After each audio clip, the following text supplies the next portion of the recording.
Hey everyone, Kristen Iness here, Planning with Kristen / Life with Kristen, and I said I would come on and do a buddy training tools video. Not so much for Buddy, this is for any dog. And I will get into these in a minute of what I'm giving him.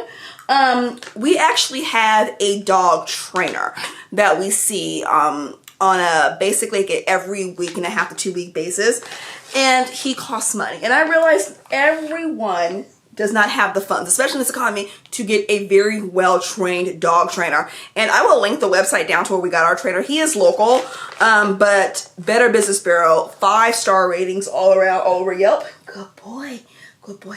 All right, so these things are universal. I'm gonna talk about. You don't have to have a certain type of dog. Hey, sit down.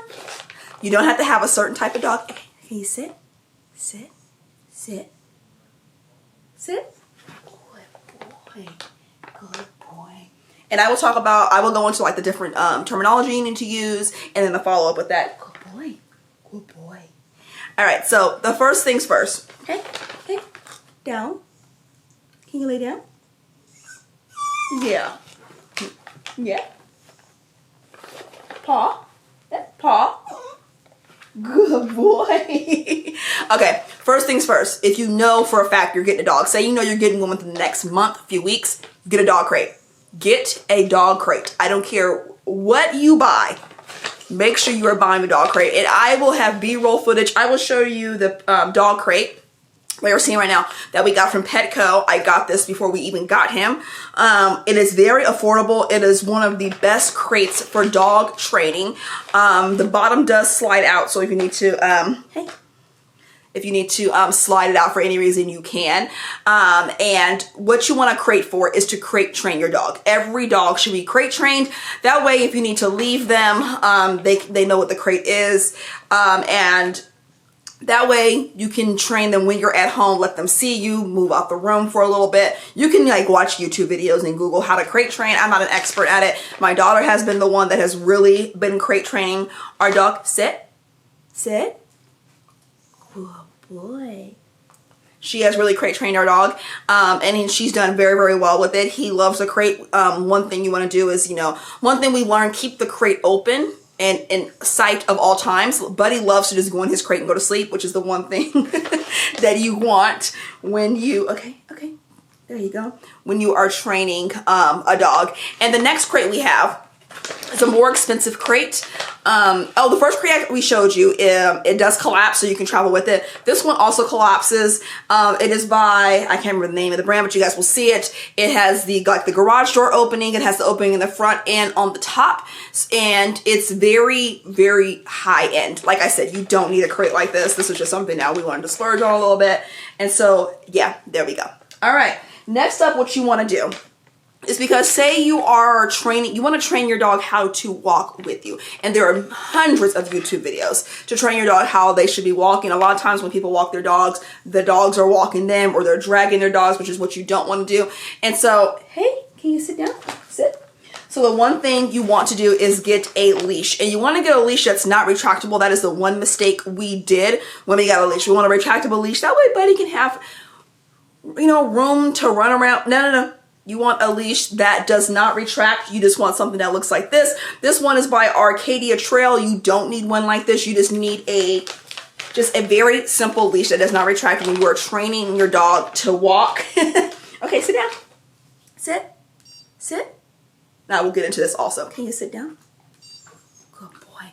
All right, you want a leash like this that just connects to the collar, and that way you can have your dog within the distance that you want them in, and you can pull it slowly. So get a leash that is not retractable when it comes to training your dog how to walk with you. So you want to get a leash that is not retractable.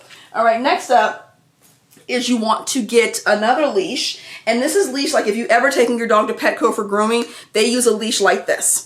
It is called a slip leash, and it just goes like this, and you put it over your dog and you just kind of pull it. Don't choke them. This is not for walking because you don't want them to choke themselves, but this is good when when I want to get if I want to get shed hair off of Buddy or putting him in the bathtub. We put this around here, and then we just hold this. That way He doesn't get away from us. He doesn't jump out the tub. He doesn't move out the way. This is a great way. I actually got this free from the spa that I took him to get his vaccines. So, I mean, if you ask Petco, I don't know if they give them out or whatever, but this is something you want to look into for when you are doing simple tasks with your dog that do not require walking. All right. Something else, you want to get a harness. The harness is going to vary depending on what type of dog you have. You're going to get a small harness. You have a very small dog or a big dog. My daughter got this one, which is great. She got this harness, and we do have one from a place called Wild Ones, and I will have B-roll footage of that one as well. But this one she got because Buddy is adorable. He's absolutely adorable, and people want to pet him all the time. So we got this one.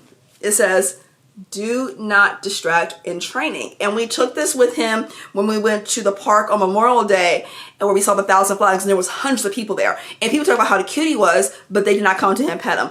Buddy is very intimidated by a lot of people, and when we're out, we are still training him. We're teaching him, you know, telling him to sit, telling him to stay, telling him to, you know, lay down or whatever. And we want to keep that training going. We want to keep him in the moment as to why we're doing it.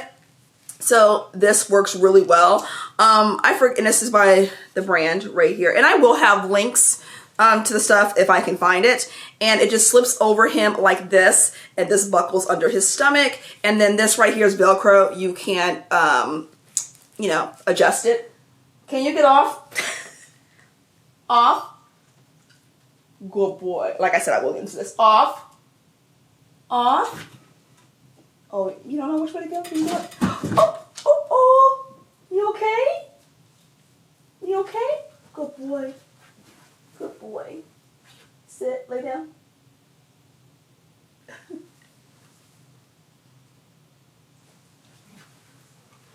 Okay, we're back. All right, next up I want to talk about this device you have seen me. This is the educational collar. When you call it a shock collar, people are just like, what? Yeah. People are just like, what does it mean? So this right here, my husband bought it. It looks like this. This is a device for or whatever.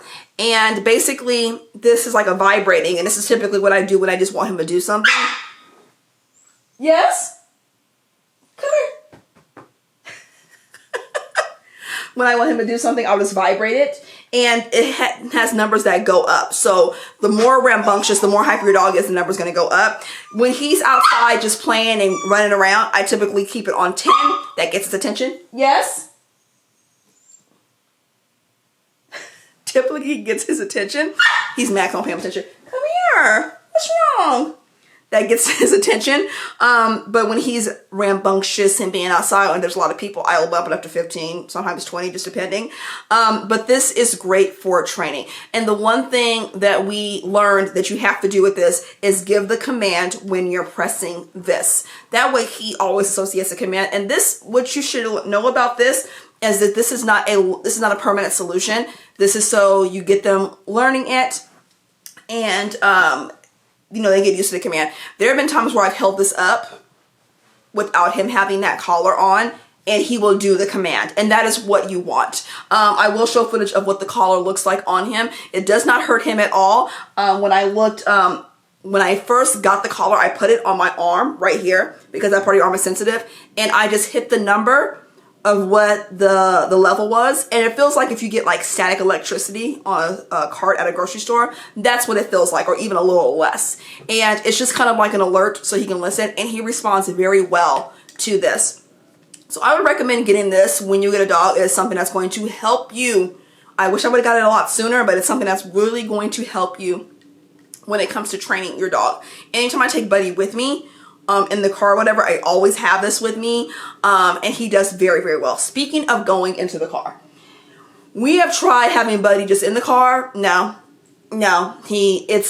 we can crash. Then it got to the point where I was putting his crate in the car, and it was a pain in the butt to get out. So it got to the point where I really didn't take him anywhere. And you know, the only way for your dog to get used to being in the car and being out is to actually take them places. So we got something, and this has been the best solution thus far. And it is this right here. This right here. It looks like this. Can we focus? Don't focus on me.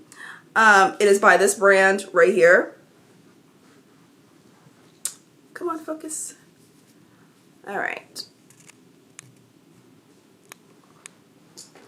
It's by this brand that looks like this. It's called KURGO. Basically, this goes into where your seatbelt clicks.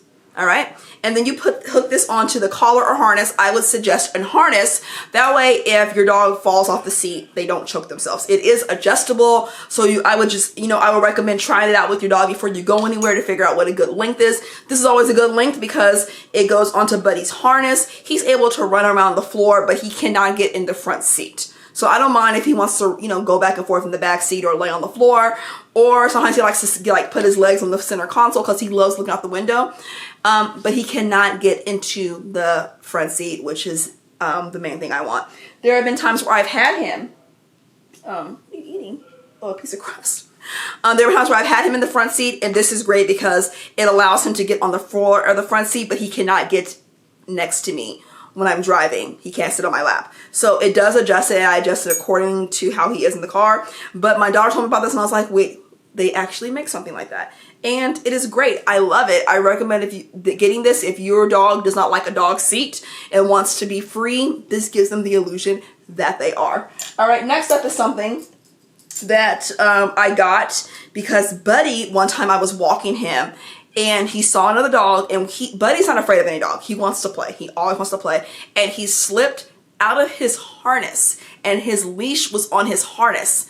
And luckily the dog was close. Luckily the owners of the other dog were very nice about it. I said my dog was very playful, and they were talking about how cute he was.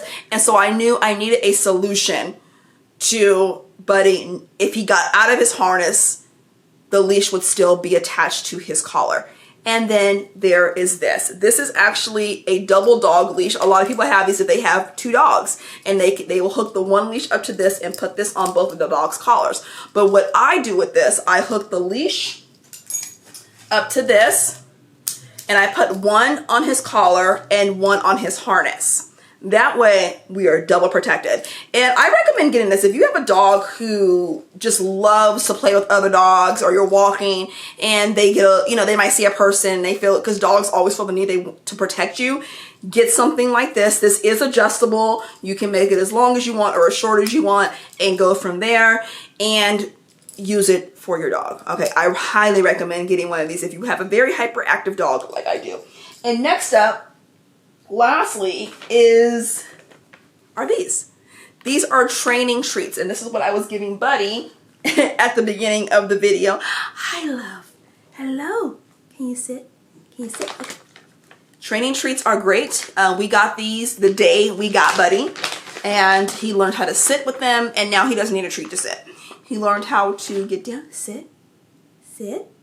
He's distracted, he hears a noise. That's it. Good boy.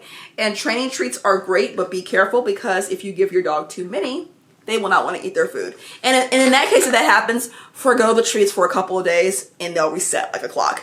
But I recommend training treats. Your dog might be a guinea pig, and you might have to go through a couple of bags before they find one that they like. But this is the brand that Buddy really likes. I get it at my local grocery store. Of course, you can get it at any Petco or PetSmart. But yes, get these when you're training your dog to do things.